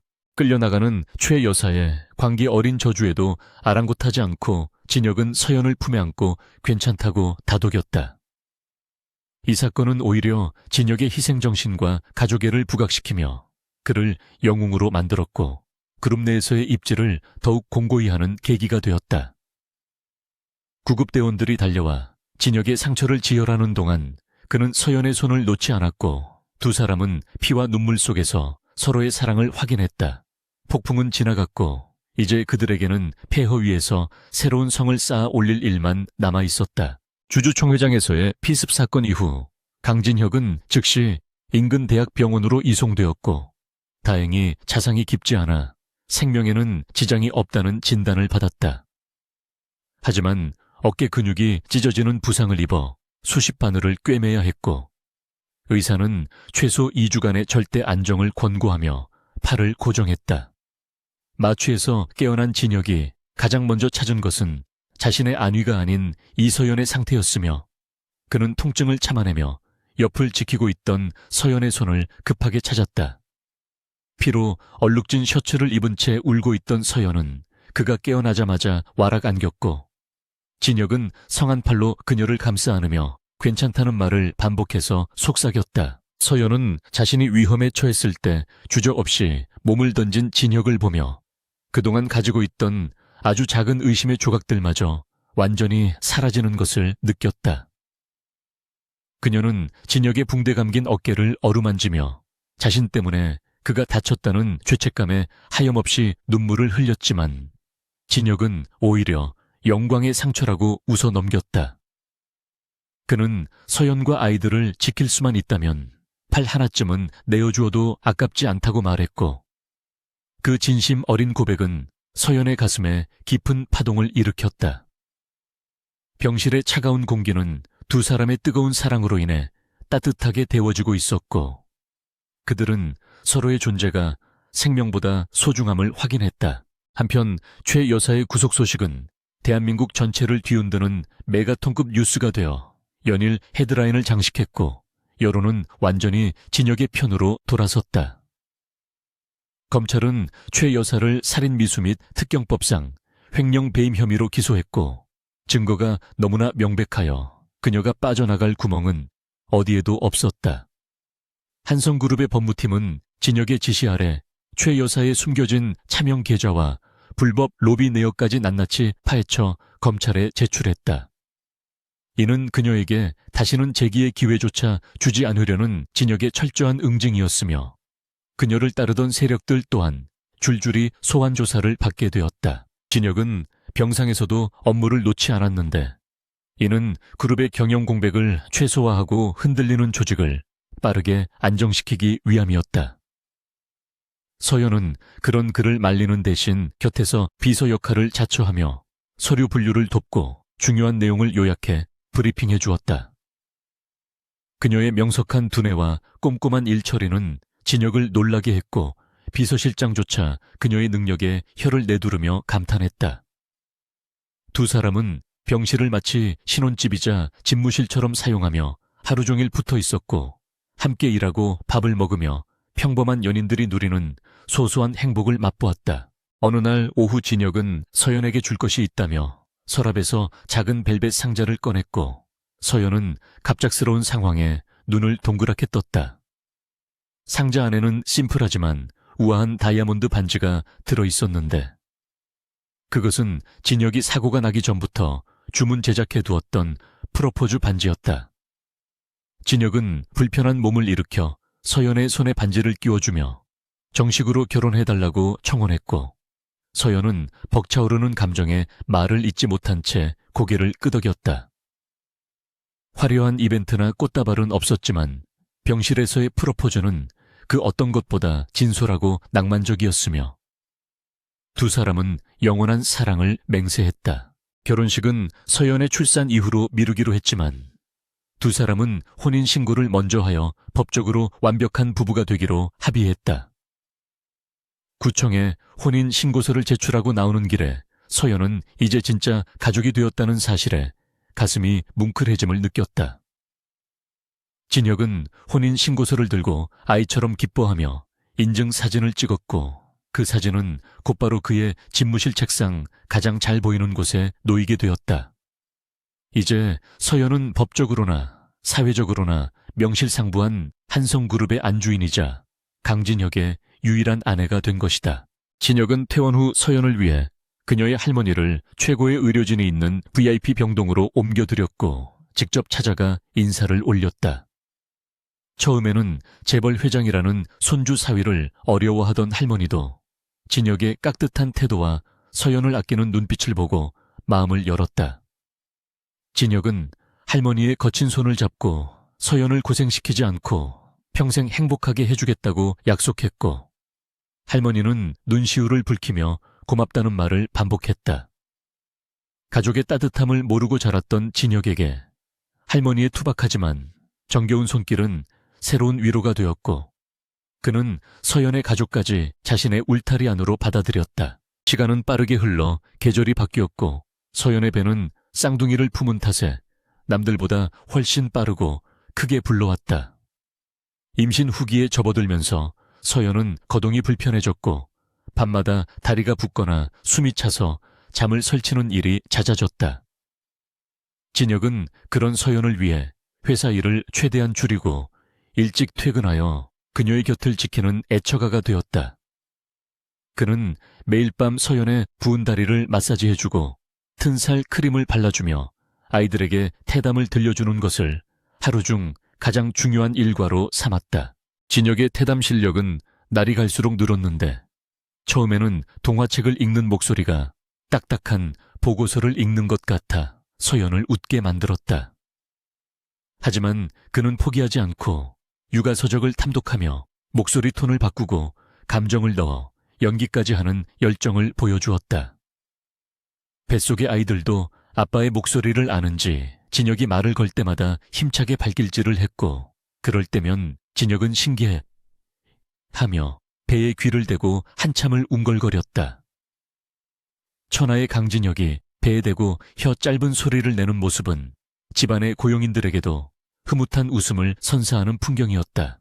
어느 날 뉴스를 통해 최 여사가 징역 20년형을 선고받았다는 소식이 전해졌고, 진혁은 무표정한 얼굴로 화면을 응시했다. 그녀는 법정에서 끝까지 억울함을 호소하며 난동을 부리다 끌려나갔다고 했지만, 진혁에게는 더 이상 아무런 감정의 동요도 일어나지 않았다. 그는 과거의 악연과 트라우마를 완전히 끊어냈음을 느꼈고, 이제 자신의 앞에는 서연과 아이들과 함께할 행복한 미래만이 남아있다고 생각했다. 그는 TV를 끄고 곤히 잠든 서연의 얼굴을 바라보며 평화로운 일상이 주는 안도감을 만끽했다. 서연은 출산 예정일이 다가오면서 막연한 두려움에 시달리기도 했는데, 쌍둥이 출산은 위험 부담이 크다는 이야기를 들었기 때문이었다. 그녀가 불안해할 때마다 진혁은 산부인과 주치의와 24시간 핫라인을 구축하고 만약의 사태를 대비한 의료 헬기까지 대기시켜 두었다며 그녀를 안심시켰다. 그의 유난스러운 준비성에 서연은 핀잔을 주면서도 자신을 위해 모든 것을 쏟아붓는 남편의 사랑에 깊은 고마움을 느꼈다. 진혁은 출산 가방을 직접 챙기며 아기 용품 하나하나를 꼼꼼하게 검수하는 꼼꼼함을 보이기도 했다. 부부는 주말마다 아기 방을 꾸미는 재미에 푹 빠져 있었는데, 진혁은 디자이너에게 맡기지 않고 직접 가구를 조립하고 페인트를 칠했다. 방은 따뜻한 파스텔 톤으로 꾸며졌고, 2개의 작은 침대와 모빌이 나란히 놓인 모습은 상상만으로도 가슴을 설레게 했다. 서연은 아기 옷을 정리하며 아이들이 이 방에서 뛰어놀 모습을 그려보았고, 진혁은 그 모습을 뒤에서 안아주며 행복한 미소를 지었다. 그 공간은 두 사람이 함께 만들어갈 가정의 상징이자 사랑의 결실이 머물 보금자리였다. 어느 날 밤 서연이 갑자기 멜론이 먹고 싶다고 하자 진혁은 한겨울에 멜론을 구하기 위해 백방으로 수소문하는 소동을 벌였다. 비서실장은 전국의 백화점 식품관을 뒤져 기어이 최상급 멜론을 공수해왔고, 진혁은 직접 멜론을 깎아 서연에게 대령했다. 서연이 멜론을 맛있게 먹는 모습을 보며 진혁은 세상을 다 가진 듯한 표정을 지었고, 입가에 묻은 과즙을 닦아주며 더 필요한 건 없냐고 물었다. 임신 기간 동안 서연의 작은 투정 하나도 놓치지 않고 들어주는 진혁의 모습은 과거의 냉혈한 이미지를 완전히 지워버리기에 충분했다. 출산 예정일을 2주 앞둔 시점 의사는 쌍둥이라서 예정일보다 일찍 진통이 올 수 있으니 항상 대기해야 한다고 조언했다. 진혁은 그 말을 듣고 아예 회사에 나가지 않고 재택근무로 전환하여 24시간 서연의 곁을 지키기로 결정했다. 그는 잠시라도 서연이 시야에서 사라지면 불안해하며 이름을 불렀고 화장실까지 따라가려다 서연에게 등짝을 맞기도 했다. 그의 과보호는 때로는 귀찮을 정도였지만 서연은 그것이 그가 가진 사랑의 표현 방식임을 알기에 웃으며 받아주었다. 폭풍 전야와도 같은 고요한 밤. 두 사람은 침대에 누워 아이들의 이름을 무엇으로 지을지 진지하게 토론했다. 진혁은 강하고 진취적인 이름을 원했고 서연은 부드럽고 따뜻한 이름을 원해 의견이 좁혀지지 않았다. 한참을 실랑이 하다가 결국 두 사람은 아이들의 얼굴을 보고 결정하기로 합의하고 서로를 마주보고 웃음을 터뜨렸다. 진혁은 서연의 불룩한 배에 손을 올리고 아이들에게 엄마 아빠가 기다리고 있으니 건강하게만 나와달라고 속삭였다. 진혁은 서연이 잠든 후에도 쉽게 잠들지 못하고 그녀의 자는 모습을 한참 동안 지켜보았다. 가난한 여대생과 재벌 회장이라는 좁혀질 수 없는 간극을 넘어 온갖 시련과 위기를 함께 극복하고 부부가 된 지금의 상황이 때로는 꿈처럼 느껴졌다. 그는 서연의 이마에 맺힌 땀을 닦아주며 그녀가 자신에게 있어 단순한 사랑 이상의 구원자임을 다시 한번 되새겼다. 창밖에는 한방눈이 내리기 시작했고 세상은 하얗게 덮여가며 두 사람의 새로운 시작을 축복하는 듯했다. 새벽녘 서연은 묵직한 통증을 느끼고 눈을 떴는데 처음에는 가진통이라고 생각하고 다시 잠을 청하려 했다. 하지만 통증은 규칙적인 간격으로 찾아오기 시작했고 강도는 점점 세져 그녀는 무의식 중에 신음소리를 내뱉었다. 예민한 진혁은 그 작은 소리를 놓치지 않고 즉시 눈을 떴고 고통스러워하는 서연의 표정을 보고 사태를 직감했다.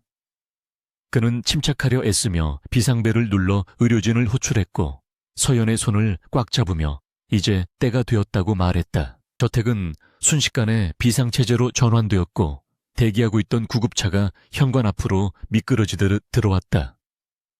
진혁은 서연을 안아 구급차에 태우며 얼굴이 하얗게 질려 있었지만 서연에게는 계속해서 잘할 수 있다고 용기를 주었다.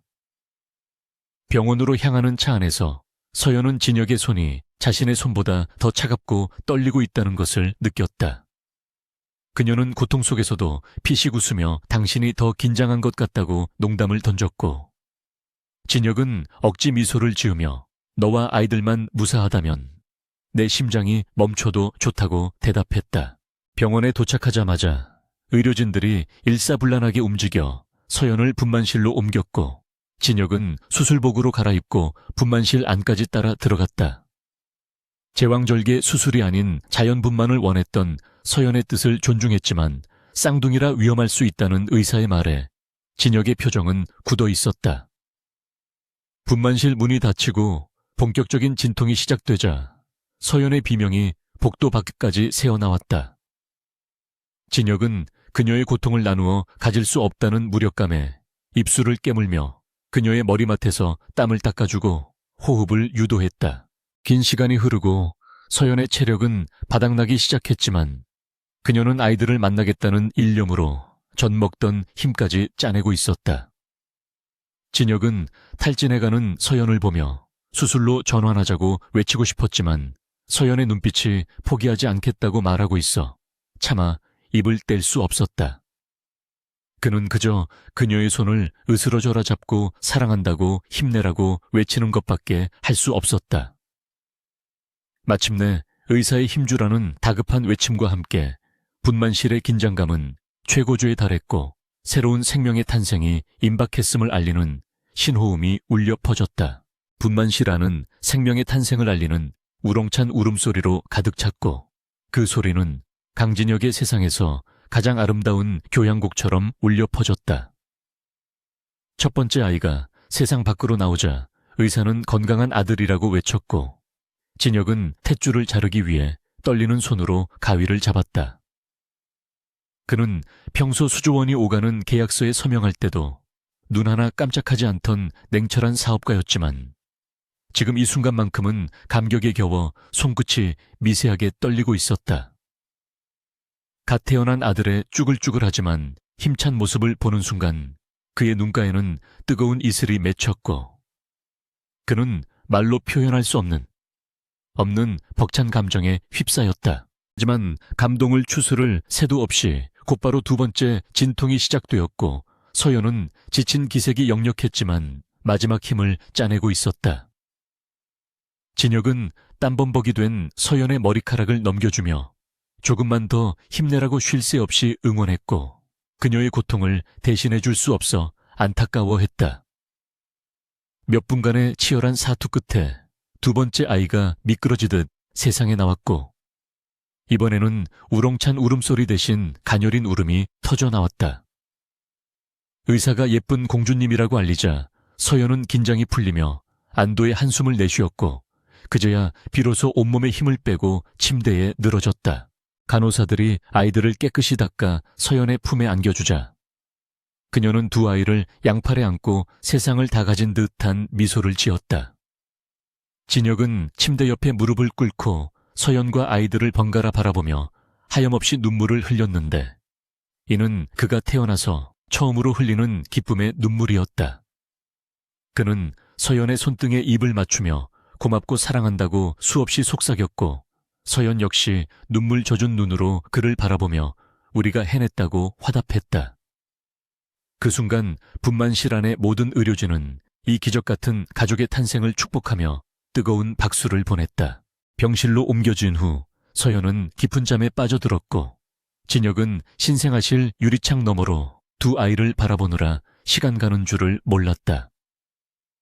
아들은 진혁의 날카로운 눈매를 쏙 빼닮아 벌써부터 장군감이라는 소리를 들었고 딸은 서연의 오밀조밀한 이목구비를 닮아 천사처럼 사랑스러웠다.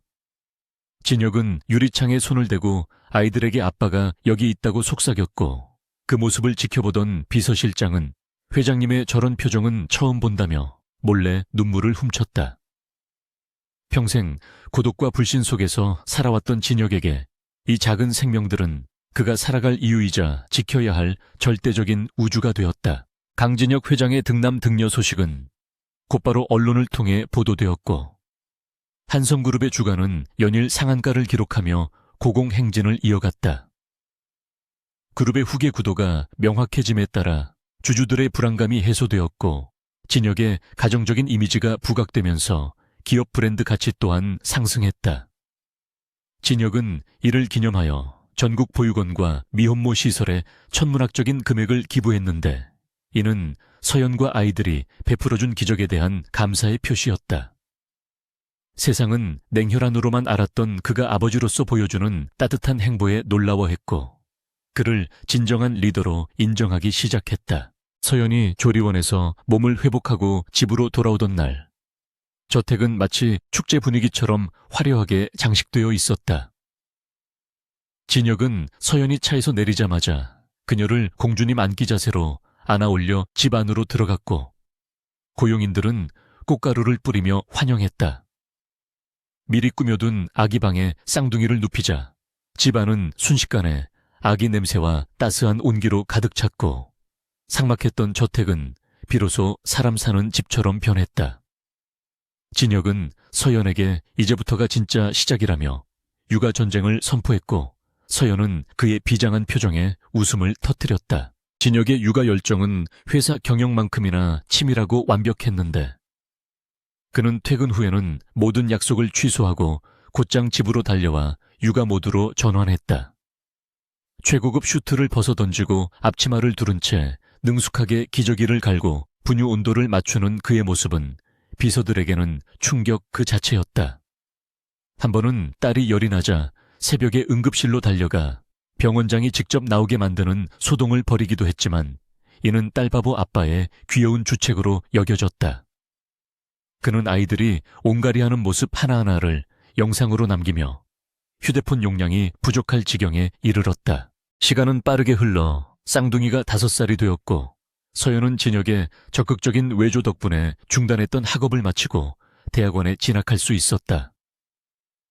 그녀는 단순히 재벌가 사모님으로 안주하지 않고 아동복지 전문가로서 자신의 커리어를 쌓아갔고, 진혁은 그런 그녀를 누구보다 자랑스러워했다. 주말이면 네 식구가 함께 한강공원으로 나들이를 나갔는데 주변 사람들은 그들이 대한민국 최고의 재벌가 가족이라는 사실을 잊을 만큼 소탈하고 행복해 보였다. 진혁은 잔디밭에서 아이들과 뒹굴며 놀아주었고, 서연은 그 모습을 흐뭇하게 바라보며 도시락을 챙겼다. 어느 날 밤 아이들을 재우고 테라스에 앉아 와인을 마시던 진혁은 서연에게 5년 전 호텔에서의 그날 밤 이야기를 꺼냈다. 그는 그때 자신이 서연을 놓치지 않고 집착했던 이유가 단순히 하룻밤의 호기심 때문이 아니라 그녀에게서 느껴지는 생명력에 본능적으로 끌렸기 때문이라고 고백했다. 어둠 속에서 유일한 빛을 발견한 나방처럼 그는 그녀에게 맹목적으로 매달릴 수밖에 없었고, 그 집착이 결국 사랑이라는 결실을 맺은 것이라고 말했다. 서연은 그의 솔직한 고백에 가슴이 뭉클해졌고, 그의 손을 잡으며 당신이 나를 포기하지 않아줘서 고맙다고 답했다. 진혁은 서연을 품에 안으며 너는 나를 구원한 유일한 사람이며 내 인생의 가장 큰 행운이라고 속삭였다. 그는 과거의 여성 혐오증과 트라우마에 시달리며 괴물처럼 살았던 자신을 인간으로 만들어준 것은 바로 서연의 사랑이었다고 인정했다. 서연은 진혁의 가슴에 얼굴을 묻으며 우리 아이들이 당신처럼 강하지만 따뜻한 사람으로 자라길 바란다고 말했고, 진혁은 반드시 그렇게 키우겠다고 약속했다. 밤하늘에는 별들이 쏟아질 듯 반짝였고, 두 사람의 사랑은 그 별들보다 더 영롱하게 빛나고 있었다. 다음 날 진혁은 쌍둥이의 유치원 학예회에 참석하기 위해 중요한 임원회의 일정을 조정하는 파격을 선보였다. 강당 가장 앞줄에 앉아 카메라를 들고 대기하는 그의 모습은 여느 열성적인 아빠들과 다를 바 없었다. 아이들이 무대에 올라 서툴지만 열심히 율동을 하는 모습을 보며 진혁은 입이 귀에 걸릴 듯 웃으며 연신 셔터를 눌러댔다. 아들이 센터에서 춤을 추고 딸이 노래를 부르는 순간 그는 감격에 겨워 눈시울을 붉혔고, 옆에 앉은 서연은 그런 주책바가지 남편을 보며 고개를 저으면서도 행복한 미소를 감추지 못했다. 학예회가 끝나고 돌아오는 길에 아이들은 뒷좌석에서 잠이 들었고 차 안에는 평화로운 정적이 감돌았다. 진혁은 운전대를 잡은 손으로 서연의 손을 잡으며 앞으로 10년 뒤, 20년 뒤에도 이렇게 내 식구가 함께 행복했으면 좋겠다고 말했다. 서연은 당연한 소리를 한다며 우리는 검은 머리가 팥뿌리가 될 때까지 지지고 볶으며 살 운명이라고 대답했다. 두 사람은 서로를 마주보며 웃음을 터뜨렸고 그 웃음소리는 차 안을 가득 채우며 행복의 멜로디가 되었다. 에필로그 10년 후 한성그룹의 창립 기념일 행사장에는 훤칠한 키에 청소년으로 자란 아들과 우아한 숙녀가 된 딸, 그리고 여전히 아름다운 서연과 중후한 멋이 더해진 진혁이 나란히 등장했다. 진혁은 단상에 올라 기념사를 하며 자신의 성공 비결은 바로 가족의 지지와 사랑이었다고 공개적으로 밝혔다. 그는 청중석에 앉아있는 서연을 향해 사랑스러운 눈빛을 보내며 나의 영원한 뮤즈이자 파트너인 아내에게 이 영광을 돌린다고 말했다. 수많은 플래시 세례 속에서 두 사람은 서로를 향한 변함없는 사랑을 확인했다. 행사가 끝나고 집으로 돌아온 진혁은 서재 책상 위에 놓인 낡은 학생증 하나를 꺼내보며 추억에 잠겼다.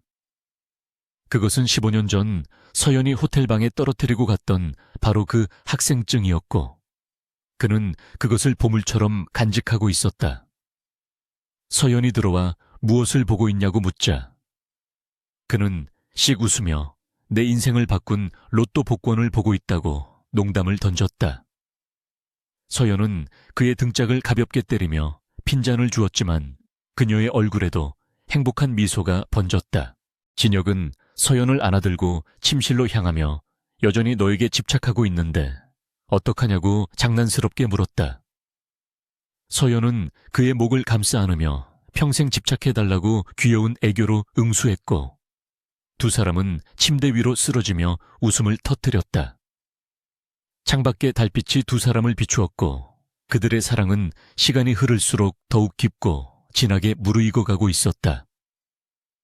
평생 여성을 멀리하던 차가운 CEO와 가난한 여대생의 운명적인 만남은 그렇게 완벽하고 아름다운 해피엔딩으로 완성되었다.